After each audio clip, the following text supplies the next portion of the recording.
সবাই যখন মৃত্যুটাকে ভীষণ ভয় পায়, আমি তখন হাসতে হাসতে আল্লাহর কাছে ভীষণ সন্তুষ্টি নিয়ে পৌঁছাতে চাই যে আমি একটা ন্যূনতম ওই জীবনটা লিড করতে পারলাম, যে আমি একটা ইনসাফের হাসি নিয়ে আমি আমার আল্লাহর কাছে পৌঁছাতে চাই। সুতরাং আগামী 50 বছর বাঁচলাম, কোনো ইম্প্যাক্ট তৈরি হলো না আমারে দিয়ে, দেশের জন্য, রাষ্ট্রের জন্য, উম্মার জন্য, জাতির জন্য। কিন্তু আমি ধরেন 5 বছর বাঁচলাম, সেটার মধ্য দিয়ে যদি আগামী 50 বছরের ইম্প্যাক্ট তৈরি হয়, তাহলে অনেকদিন বেঁচে থাকায় কি সাফল্যের বলেন?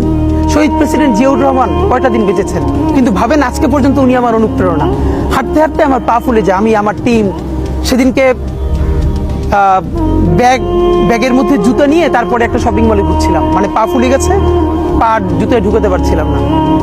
তো জিয়াউর রহমানের একটা ওনার গল্প মনে পড়ছিল, যিনি মাইলকে মাইল যখন হাঁটতেন, ওনার সাথে স্টাফদের পা ফুলে যেত, কিন্তু ওনার তো আর্মি ট্রেনিং আছে। তখন তাকে বলতো, স্যার আপনার তো আর্মি ট্রেনিং, আমরা তো আর পারি না। এই জন্য ওনাকে মানুষ রাখাল রাজা বলতো।